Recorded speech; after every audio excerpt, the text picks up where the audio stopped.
Ibn Jubair relates that Ibn Abbas radiallahu anhu asked me, are you married? I replied, I was not. He then said, get married, because the best of the ummah had the most wives. He was referring to the Prophet sallallahu alaihi wasallam. Tazawwaj fa inna khayra hadhihi al-ummati aktharuha nisa'an. Meaning Rasulullah sallallahu alaihi wasallam is the best in this ummah, and he had the most wives. So there is no harm in getting married. Ibn Jubair, get married.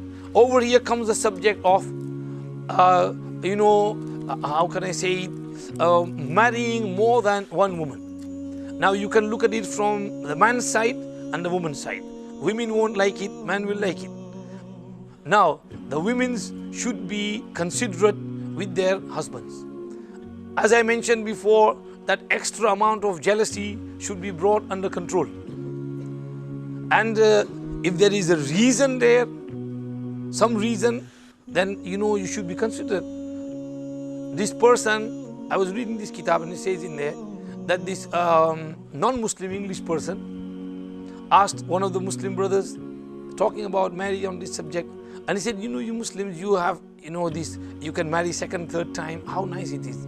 He said, my wife has been disabled for so long, and I have to look after her, take care of her, and for fulfilling my desire, I have to go outside and fornicate, adultery. How nice was it if my country and my culture also permitted me to have a second wife, and I can have legitimate children from her, and I can also enjoy that freedom which you have. So sometimes there are reasons for a person to get married again, so we should think of that.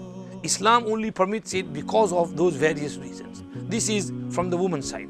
From the men's side, you should not be greedy and lustful, and for no reason you try to go and get a second wife. You should behave properly, think properly, because with a second wife comes many stitches attached as well.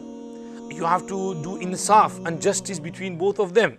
You have to spend one night here and one night over there.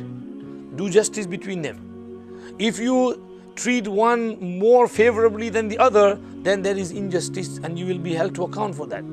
For example, you go to one's house after Maghrib and to the other's house after Isha. So the extra hours you give to one, you will be held to account for that. So even in this relation, you have to be just in there. Throughout the day, you give time over here, you have to give time over there. You have to give expenses over here, you have to give expenses over there as well. So there should be justice, insaf between both of them. If a person has two wives and he is unjust with them, then there is wa'id that on the day of Qiyamah, he will come in a state of limping. He will be paralyzed like a person who has a stroke. So he will be limping, and people on the day of Qiyamah will realize that this person used to treat his wife unjustly. So you have to keep this in mind, this fairness, equality, justice.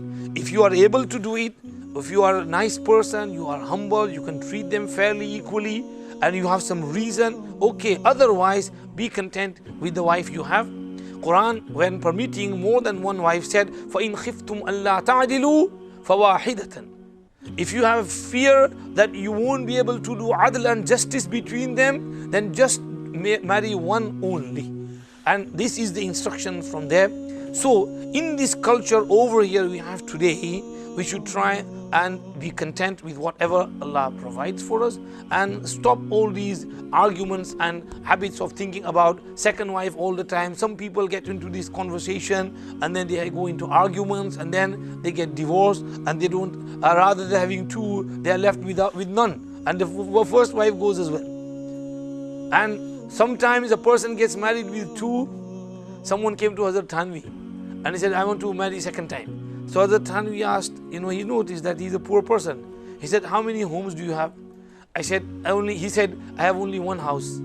So Hazrat Thanvi Rahmatullah said, okay, you can get married, but if you get married for a second time, then you will need 3 houses. One for one wife, and one for the second wife, and third for yourself when they both kick you out. वो कहते हैं ना, 2 घर का भगाया हुआ दोनों जगह से भूखा रहता है. I went to this place, and one of my friends, Aziz Bhai, he had 2 wives. So, it was Ramzan, I would see him in the masjid. So masjid is empty and he is alone inside the masjid. I said, Aziz bhai, what are you doing in masjid at this time? I said, क्या करूँ मौलवी साहब, इधर जाता हूँ तो वो खिच करती, उधर जाते वो खिच के मस्जिद में आके बैठ जाता हूँ. So you will have to face all this. So you will have to think really carefully before getting married. Be content with what Allah has given you, and don't go down this line. Otherwise, you will be held to account on the day of Qiyamah. You will have to face the severe reckoning.